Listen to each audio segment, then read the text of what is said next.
Aloha, Assalamualaikum warahmatullahi wabarakatuh. Kembali lagi di channel Suci Khairia. Gimana persiapan teman-teman menjelang pembukaan pendaftaran dari CPNS tahun 2021? Aku harap persiapan kalian semakin matang ya. Masih seputar menjelang pendaftaran CPNS tahun 2021. Kali ini aku lagi nggak mau bahas soal dulu karena aku pengen sharing pengalaman pribadi based on my experience untuk teman-teman bisa memilih formasi yang cerdas dan tepat dalam pilihan. Jadi jangan sampai teman-teman salah pilih ya. Karena ini merupakan langkah awal kalian teman-teman untuk menuju kesuksesan. Dan juga ini untuk perjuangan kalian mendapatkan NIP, nomor induk pegawai. Anyway, ada sekitar 7 tips yang bakal aku sharing ke kalian, khususnya untuk teman-teman yang di sini memang lagi berjuang pengen tembus atau lulus CPNS, khususnya di kementerian atau di CPNS pusat. Gak usah berlama-lama, pantun andalan ikan sepat ikan gabus makin cepat makin bagus. Jadi subscribe Suci Khairiyah dulu ya teman-teman, and keep on watching. Stay tuned. Tips ke-1, dimulai dari instansinya. Tetapin dulu teman-teman, di sini kalian mau pilih CPNS daerah atau CPNS pusat, di mana keduanya ini punya sisi positif dan negatif.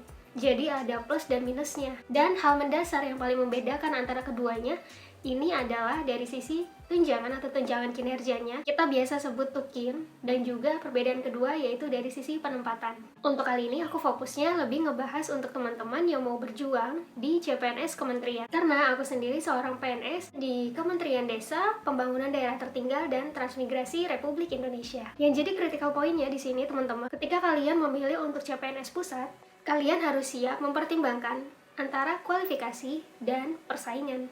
Untuk kualifikasi di CPNS pusat, khususnya di pusat ya teman-teman, di sini terkadang ada beberapa yang menambahkan penambahan persyaratan di kualifikasinya. Misal di Kementerian Luar Negeri, saat itu di tahun 2018 aku menemukan bahwa di Kemenlu, Kementerian Luar Negeri mensyaratkan TOEFL. Jadi di sini kalian harus benar-benar pertimbangin untuk persyaratan-persyaratan seperti ini. Kalian harus bisa samakan antara kemampuan kalian, kalau memang berani dan juga mampu, oke, nggak masalah. Dan juga itu harus ada buktinya atau evidence, di mana evidence-nya berupa administrasi, yaitu adanya sertifikat TOEFL-nya. Dan biasanya itu harus dilampirkan. Ketika lampirannya nggak full atau lampirannya tidak lengkap, biasanya akan gagal di seleksi administrasi. Tapi ada juga yang nggak perlu pakai TOEFL, misalnya di tempat aku di Kementerian Desa. Di situ tidak mensyaratkan TOEFL, jadi aman.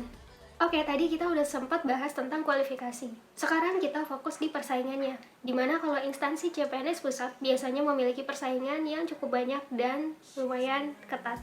Untuk CPNS pusat biasanya jumlah pelamarnya itu banyak banget, minimal ribuan, tapi bisa sampai ratusan ribu.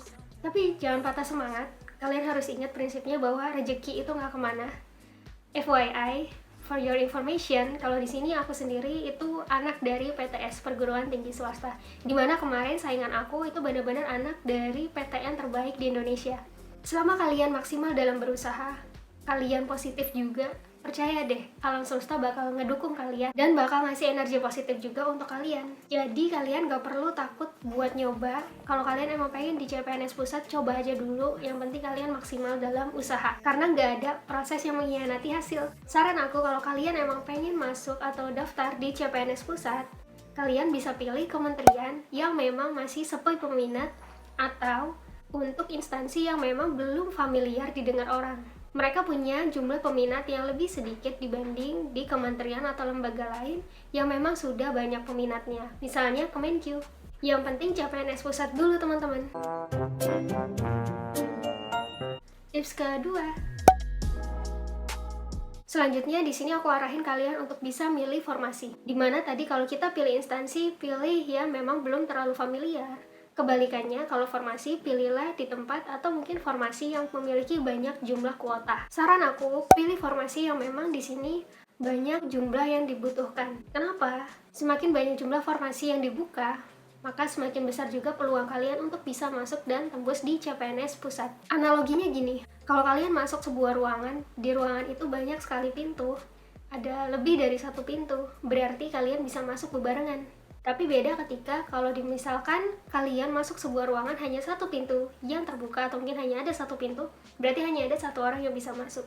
Jadi logikanya gitu teman-teman. Tapi ini bukan pintu pagar ya, kalau pintu pagar bisa rame. Jadi nggak menutup kemungkinan teman-teman, kalaupun nanti ternyata kalian pilih di kuota yang banyak, berarti juga nanti pesaing kalian akan banyak. Tapi ingat, kembali lagi, rezeki nggak kemana. Oke? Tips ke-3. Berlanjut dari formasi yang banyak tadi. Biasanya dengan formasi yang banyak akan dibuka juga dengan kebutuhan atau background pendidikan yang banyak juga. Misal kayak aku kemarin di Kementerian Desa, aku memilih formasi JFPSM atau Jabatan Fungsional Penggerak Swadaya Masyarakat. Dimana waktu itu ketika pembukaan banyak banget background pendidikan yang saat itu memang masuk juga di kualifikasi saat pendaftaran CPNS. Kebetulan aku Kesmas Kesehatan Masyarakat, di situ juga selain jurusan aku, ternyata ada juga psikologi, pertanian, perikanan, hukum, ekonomi pembangunan, ekonomi, manajemen, sosial, sosiologi, dan masih banyak lagi. Aku lupa jurusannya apa aja. Jadi saran aku juga, penting untuk kalian walaupun memilih formasi yang banyak, pikirkan juga kalau bisa formasi itu hanya diisi oleh jurusan kalian aja. Jadi memang untuk background pendidikannya tidak terlalu luas dan tidak terlalu banyak. Pilihlah yang memang sempit untuk background studinya atau background pendidikannya. Tips ke-4. Di tips ke-4 tadi aku sempat speak up juga terkait jabatan fungsional. Nah, di sini penting banget buat teman-teman mengerti jabatan yang akan kalian pilih.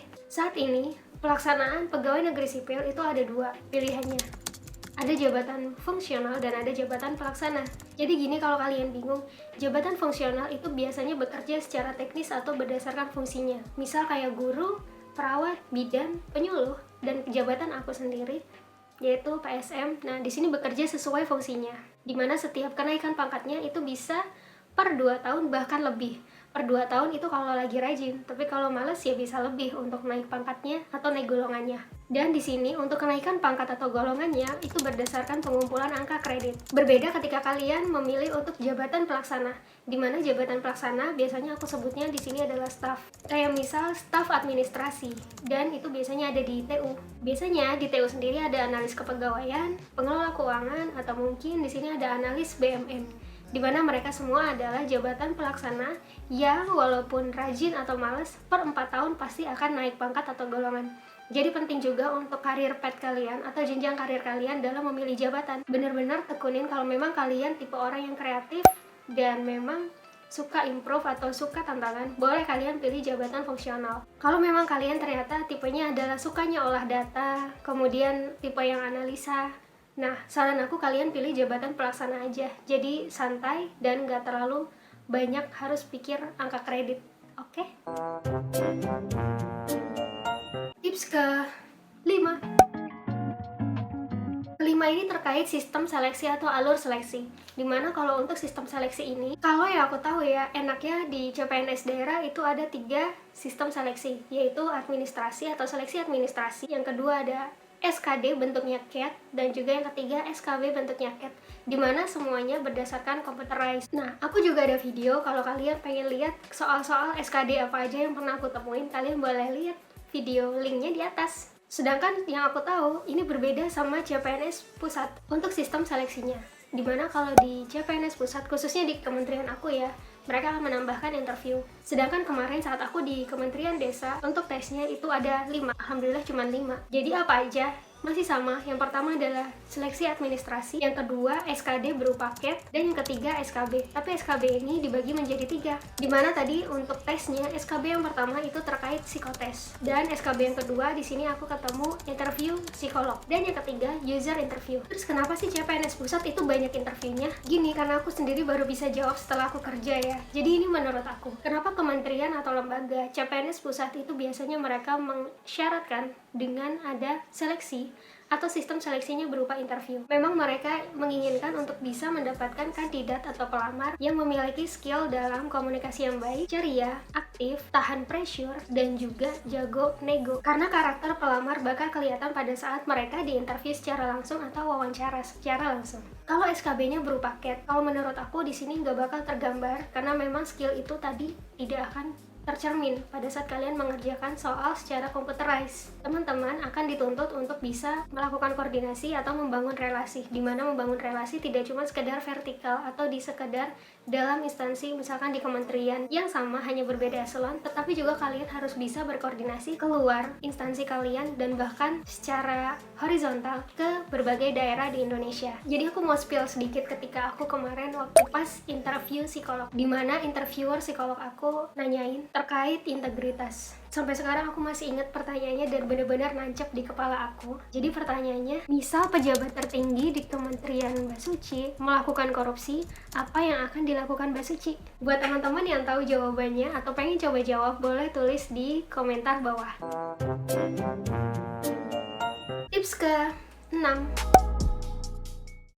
Di sini terkait lokasi tes. Kalau untuk CPNS daerah, aku yakin pasti tesnya di daerah yang kalian tuju. Kalaupun enggak, ya paling masih di sekitaran di provinsi yang sama. Kebanyakan CPNS di pusat rata-rata untuk lokasi tesnya adalah di Jakarta. Kalaupun memang bukan di Jakarta, misalkan tes SKD itu bisa di wilayah lain, kayak misalnya di Basarnas. Di Basarnas yang aku tahu, kalau untuk wilayah timur, di sini mereka bisa SKD maupun SKB bisa tes di wilayah di daerah Makassar. Sedangkan kemarin kalau aku sendiri di Kementerian Desa memang untuk tesnya di Jakarta, dan yang kedua ada di Papua. Papua pun itu khusus hanya untuk teman-teman yang asalnya dari Papua atau domisili di Papua. Sedangkan pada saat tes SKB, semua harus tesnya di Jakarta. Nah, ini juga jadi pertimbangan untuk teman-teman kayak misalkan tadi teman-teman aku yang dari Papua, mereka harus rela hati datang SKB ke Jakarta. Bayangkan tiket Papua Jakarta kan mahal. Karena ini masih sistem seleksi kan belum tentu ada keberuntungan untuk kalian bisa lulus ataupun enggak, jadi sistemnya masih kayak coba-coba ya kan, tapi harus diperjuangkan. Apalagi di masa covid kayak gini, penting banget untuk bisa mikirin secara matang kalian mau lokasi tesnya ini tadi di mana. Tapi itu semua bukan masalah ketika kalian udah siap prepare dari awal. Tips ke-7. Oke, terkait penempatan, kalau di daerah pastilah ya CPNS daerah, mau itu di Pemprov, Pemkab, Pemkot, itu pasti di daerah itu sendiri. Paling kalian juga di sini untuk penempatannya, ya masih di sekitaran wilayah domisili kalian, tapi nggak terlalu jauh. Berbeda kalau di pusat, benar-benar di sini kalian harus terima resiko untuk ditempatkan di seluruh wilayah Negara Kesatuan Republik Indonesia. Kayak misalkan aku, karena aku masih single, jadi ya ini resiko aku ditempatkan di Ambon. Memang awalnya agak berat, tapi bisa pindah lah, insya Allah. Enaknya kalau misalkan ditempatkan seperti ini, kalian bisa explore dengan budaya atau mungkin karakter-karakter baru dan juga pengalaman yang baru ya teman-teman. Dan enaknya lagi di sini kalian bisa perdin ke seluruh wilayah Indonesia. Jadi dinikmatin aja. Aku juga ada pembahasan video terkait penempatan CPNS di seluruh wilayah Indonesia. Kalau kalian mau nonton, bisa klik link di atas. Tips ke-8. Nggak ada. That's all. Untuk kalian, gak kerasa udah selesai aku ngasih tipsnya. Please terus pantengin info-info terbaru terkait pembukaan pendaftaran CPNS tahun 2021. Dan aku saranin bener-bener kalian kalau mau cari info, itu pilihlah dari website resmi yang official. Kalian bisa ikutin sosial medianya BKN, itu bisa kalian dari Instagram atau Twitter. Kalau dulu aku memang aktifnya di Twitter, karena buat aku admin Twitternya waktu itu gercep banget, geraknya cepat banget. Aku harap kalian suka sama video ini, jadi kalian boleh like. Kalau kalian juga ada pertanyaan, misalkan tadi mau jawab, boleh juga tulis pertanyaan kalian di komentar bawah. Share sebanyak-banyaknya ke teman, saudara, atau rekan-rekan di sekitar kalian, biar video ini juga jadi manfaat untuk mereka. And don't forget to subscribe channel Suci Khoiriah dan hidupin juga loncengnya biar kalian bisa dapat update video terbaru dari channel Suci. Tetap patuhi protokol kesehatan and see ya!